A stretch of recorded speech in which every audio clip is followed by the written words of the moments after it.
यह Bible in one year का हिंदी प्रकरण है। 257वां दिन। क्या आपका उद्धार हुआ है?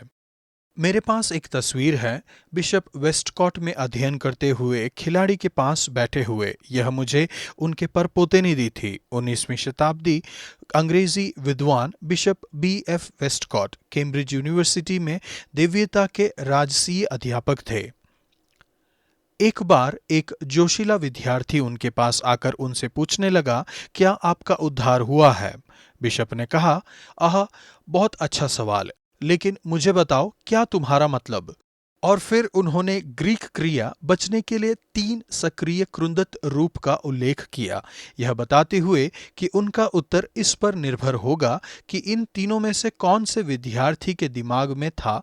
यहाँ पर अंग्रेजी अनुवाद इटैलिक में दिया गया है। उन्होंने कहा, मैं जानता हूँ कि मेरा उद्धार हो गया है, मैं विश्वास करता हूँ कि मेरा उद्धार हो रहा है, और मैं आशा करता हूँ कि परमेश्वर के अनुग्रह के द्वारा मेरा उद्धार हो जाएगा। उद्धार एक बड़ा और व्यापक शब्द है। इसका अर्थ है स्वतंत्रता। जैसा कि बिशप ने बताया, उद्धार के 3 काल हैं। आप पाप के दंड से मुक्त कर दिए गए हैं, आप पाप की सामर्थ्य से मुक्त किए जा रहे हैं, और आप पाप की उपस्थिति से मुक्त किए जाएंगे। भजन संहिता 107 का 10 से 22 तक। भूतकाल से स्वतंत्रता को जानिए। भजन संहिता के लेखक परमेश्वर का धन्यवाद देते हैं कि बहुत सी बार उन्होंने अपने लोगों को बचाया। जब संकट में उन्होंने परमेश्वर की दुहाई दी, हर बार उन्होंने उन्हें छुड़ाया। इस भाग में हम 2 उदाहरण देखते हैं। नंबर 1, पाप की जंजीरों से स्वतंत्रता। यहाँ पर लोग जो अंधियारे और मृत्यु की छाया में बैठे और दुख में पड़े और बेड़ियों में जकड़े हुए थे, तब उन्होंने संकट में यहोवा की दुहाई दी और उसने सकेती से उनका उद्धार किया। अक्सर पुराने नियम में भौतिक रूप से लोगों के साथ जो हुआ, वह चित्र है कि नए नियम में आत्मिक रूप से हमारे साथ क्या होता है।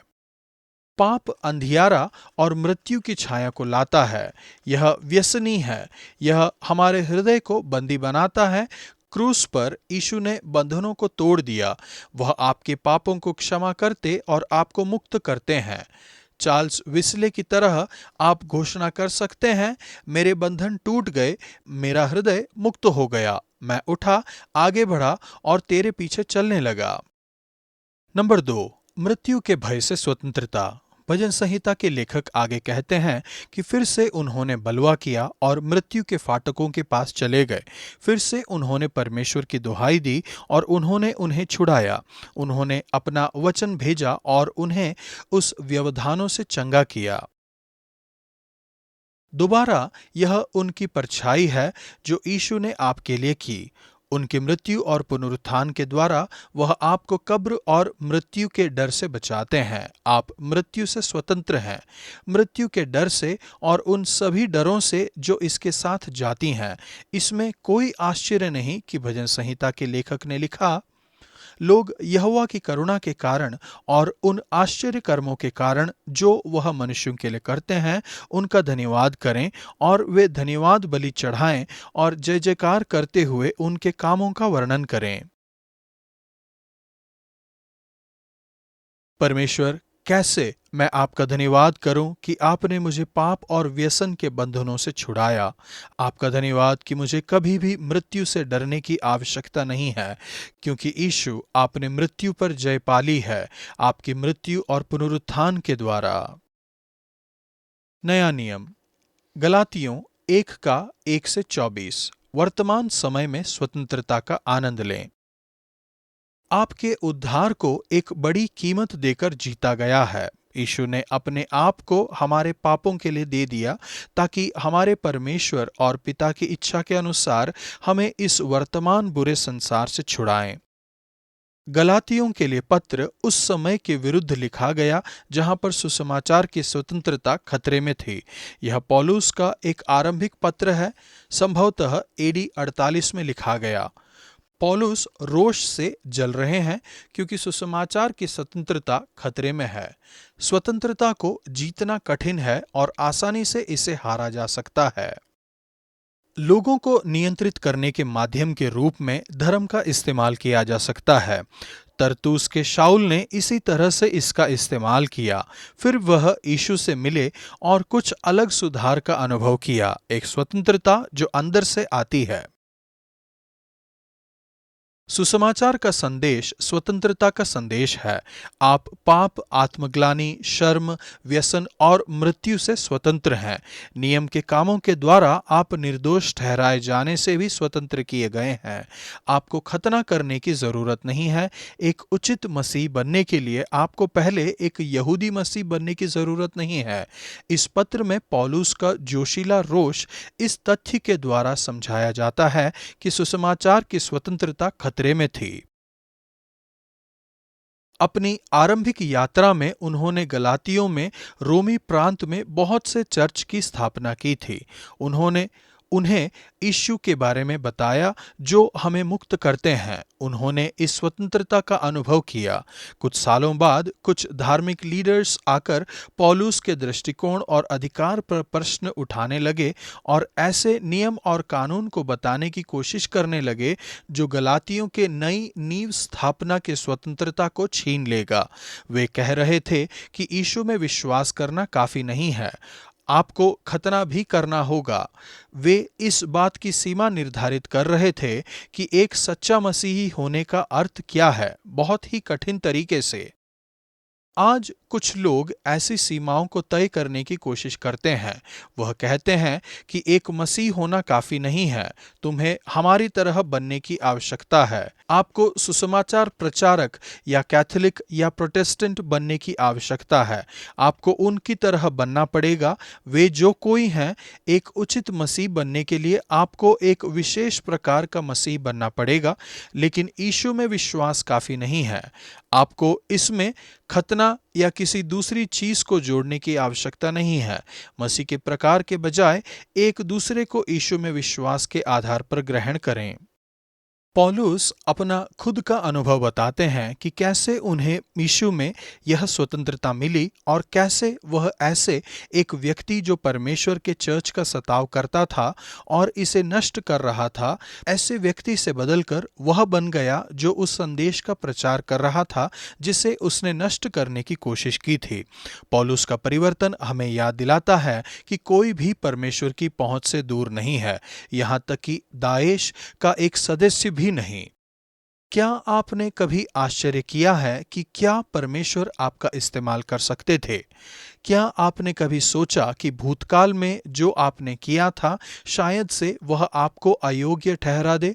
पौलुस की गवाही प्रमाण है कि परमेश्वर न केवल क्षमा करते हैं, वह आपको मुक्त करते हैं और महान रूप से आपका इस्तेमाल कर सकते हैं। इससे अंतर नहीं पड़ता है कि आपने भूतकाल में क्या किया है। यह गवाही शक्तिशाली थी। वे मेरे विषय में परमेश्वर की महिमा करती थी। आपकी गवाही यदि पौलुस की तुलना में कम शानदार है, तब भी यह इसके सुनने वालों पर प्रभाव बनाएगी। परमेश्वर आपका धन्यवाद कि जब हम यीशु में अपना विश्वास रखते हैं, तब हम सच्ची स्वतंत्रता को पाते हैं। पुराना नियम, यशाया 33 का 1 से 35 के 10 तक। भविष्य में स्वतंत्रता की प्रत्याशा करें। यद्यपि आप पाप के दंड से मुक्त किए गए हैं और आप पाप की सामर्थ्य से मुक्त किए जा रहे हैं, आप अब भी पाप की उपस्थिति से भविष्य में महान स्वतंत्रता की प्रत्याशा कर रहे हैं।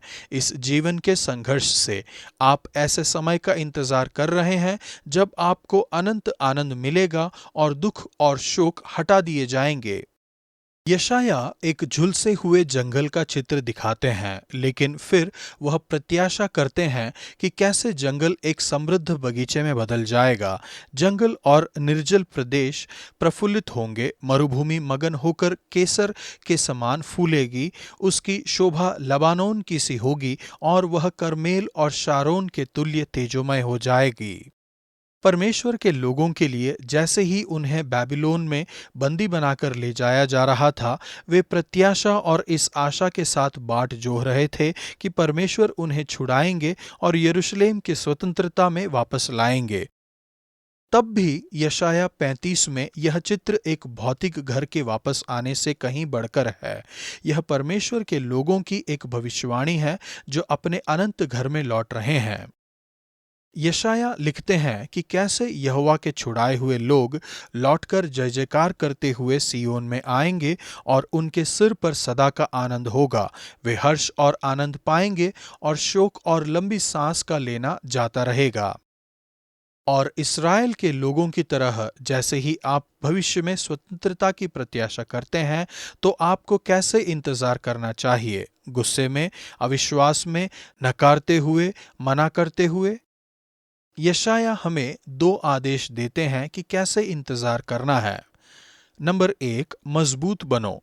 ढीले हाथों को दृढ़ करो और थरथराते हुए घुटनों को स्थिर करो। घबराने वालों से कहो, साहस बांधो, मत डरो। देखो, तुम्हारे परमेश्वर बदला लेने और प्रतिफल देने के लिए आ रहे हैं। हाँ, परमेश्वर आकर तुम्हारा उद्धार करेंगे। नंबर 2, पवित्र बने। वहां एक सड़क अर्थात राजमार्ग होगा, उनका नाम पवित्र मार्ग होगा। कोई अशुद्ध जन उस पर से न चलने पाएगा। वह तो उन्हीं के लिए रहेगा और उस मार्ग पर जो चलेंगे छुड़ाए हुए उन पर नित चलेंगे। आपके लिए जीवन चाहे कितने उतार चढ़ावों से भरा हो, अपना सिर उठाकर आगे की ओर देखने की कोशिश करो। संघर्षों, चुनौतियों के द्वारा आप आगे की ओर देख सकते हैं, यहाँ तक कि अपनी खुद की मृत्यु के द्वारा। जब तक आप अपनी नज़रों में स्वर्ग में नहीं आ जाते, अपने वर्तमान संघर्षों से अपनी स्वतंत्रता की आशा करना सही बात है। अपने दिमाग में यह निश्चित भविष्य रखना जो अब आपको मजबूती से और पवित्र जीवन जीने में सक्षम करेगा, यहाँ तक कि दुख और शोक के समय में। परमेश्वर आपका धन्यवाद। क्रूस पर आपकी विजय के द्वारा एक दिन सारी सृष्टि स्वतंत्र होगी।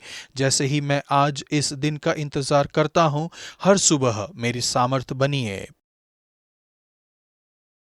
गलातियों 1:12। यीशु मसीह से प्रकाशन के द्वारा मैंने इसे पाया। यह अद्भुत है जब कोई बिना किसी मानवीय हस्तक्षेप के परमेश्वर से मिलता है। हमें अवश्य ही निरंतर प्रार्थना करनी चाहिए कि लोग रात में यीशु का दर्शन पाकर जाग जाएं, विशेष रूप से यदि वे विश्व के ऐसे भाग में रहते हैं जहां पर वे आसानी से यीशु के विषय में सुन नहीं पाते हैं। किंतु बहुत से लोग मसीह बनते हैं जब कोई उनसे अपने विश्वास के बारे में बताते हैं। पिछले कुछ सप्ताहों से हमारे पास चर्च में महान अवसर उपलब्ध हैं। बियर ग्रिल प्रथम ग्लोबल अल्फा कैंपेन का नेतृत्व कर रहे हैं, जो विश्व भर में अल्फा के विषय में जागरूकता फैलाएंगे। एचटीबी में अल्फा 28 सितंबर से शुरू होगा। प्रार्थना कीजिए कि वहां पर संत पौलुस की तरह लोग होंगे जो कुछ दिनों में एक सताने वाले व्यक्ति से बदलकर प्रचारक बन जाएं। आज का वचन, घबराने वालों से कहो, हियाव बांधो, मत डरो। देखो, तुम्हारा परमेश्वर पलटा लेने और प्रतिफल देने को आ रहा है। हाँ, परमेश्वर आकर तुम्हारा उद्धार करेगा। यशाया 35:4।